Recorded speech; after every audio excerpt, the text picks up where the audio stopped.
to talk to you today about making your C&C or cubes and coroplast cage chew resistant.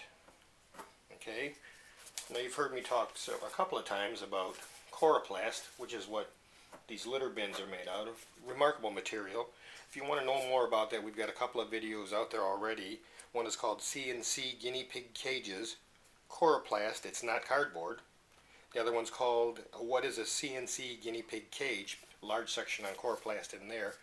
You can see either one of those videos just by going to our YouTube channel, which is simply called BlueStoneCommerce, or go to our eBay store and go to our frequently asked questions page, and those videos are available there.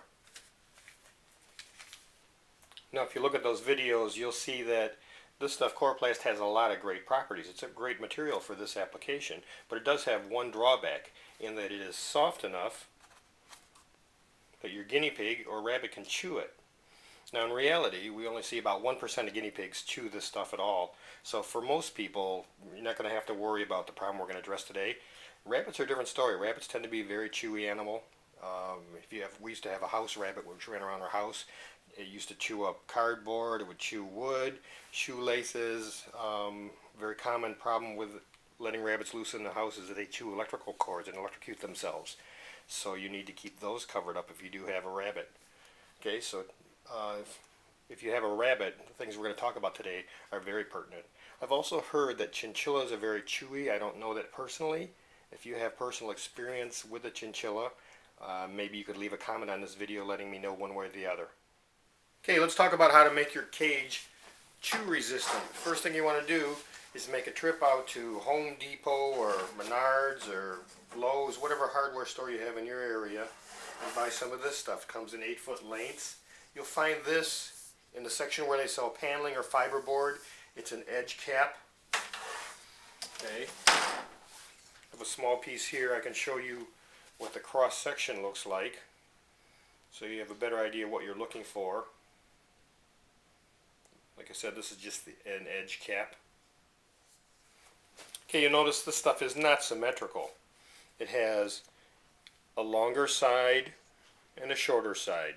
So when we apply this to our cage, this longer edge is going to face inside, so it's going to be on the side where the pig is, and the shorter side is going to be outside, so it'll give a nice look to the outside of your cage. Okay, for demonstration purposes, I'm not going to do a whole cage. I'm just going to apply it to this small piece of coroplast here. So let's pretend that that is our cage. First thing you're going to do is cut your sheet of coroplast to size. The next thing you're going to do is measure and cut plastic strips. Now we're going to need 4 of them for a cage, for each bin. So you would measure these. So for instance, if you had a 2x4 cage, then you need 2 strips that were just under 55 inches and 2 strips that were just under 27 inches. Okay, so all you need to do is simply measure these, and any heavy-duty shears will work for this. A pair of ordinary kitchen scissors aren't going to be strong enough, but if you have a pair of shears or tin snips, if you don't have either one of those, then possibly a hacksaw, and cut your strips. Now once you get these cut to length, you're going to have to apply them to your piece of plastic. And this part gets a little bit frustrating. It's kind of hard to push this stuff on. This stuff, if you look at it, just saddles the top. You can see it's a real tight fit. So it's a little bit of work to get this stuff on. You just kind of have to work it on. And every once in a while it's going to hang up on you or bind. So a useful tool to have is like a scraper or some kind of a putty knife. And you can just put it underneath that top edge and lift that up and just push it on. Okay. I'm hung up down here now. So get underneath here, push it on, and just get that whole thing kind of pushed on. And once you get it on, you got to push it down so it's flush with the top edge of your coroplast. Like I said, it's a little bit of work.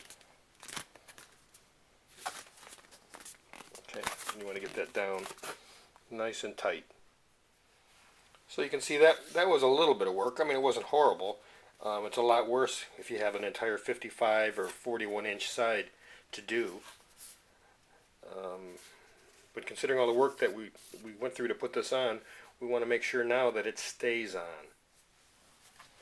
Okay, at this point, I'm going to take a drill with a 1/8 inch bit. I have my coroplast so that the front edge is showing. This is the shorter edge of that cap, of the edge cap. And I'm going to drill right at the edge. I'm going to drill a hole all the way through into the back edge of that cap, about a 1/2 inch away, and drill another hole. And I'm going to repeat down at this edge.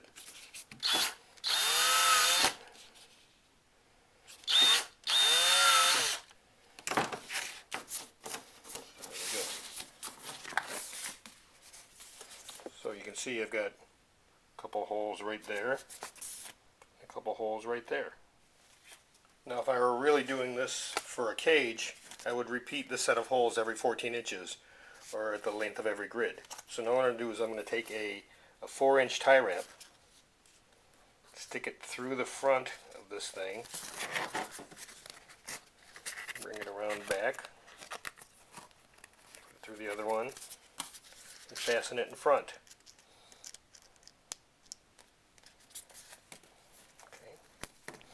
And I fastened this in front, as you can see,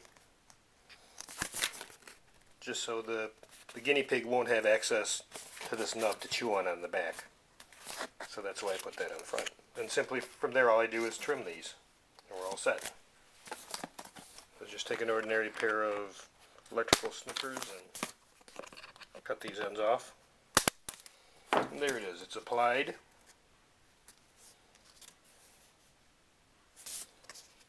And it's secure.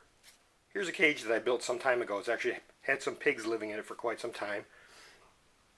What I wanted to show you the detail of this corner. This is the flap that folds over. You can see it's taped over here. In order to create room for the side strip, this flap has been cut down. You can see this flap is a little shorter than the rest of the bin. So you'll have to cut your end flaps down in order to make room for the side strips. So that's how you make your cage chew resistant. Well, buy some of this edging, cut it to size, apply it, fasten it down with 4-inch tie wraps. Also, either do the same thing with your ramp or obtain a chew-resistant ramp. Alternatively, you can visit our store, BlueStoneCommerce Cages and Guitars. We have several chew-resist upgrades in which you can buy coroplast bins with this stuff already applied. We also have packages where we have coroplast bins with this applied, bundled together with our chew resist ramp.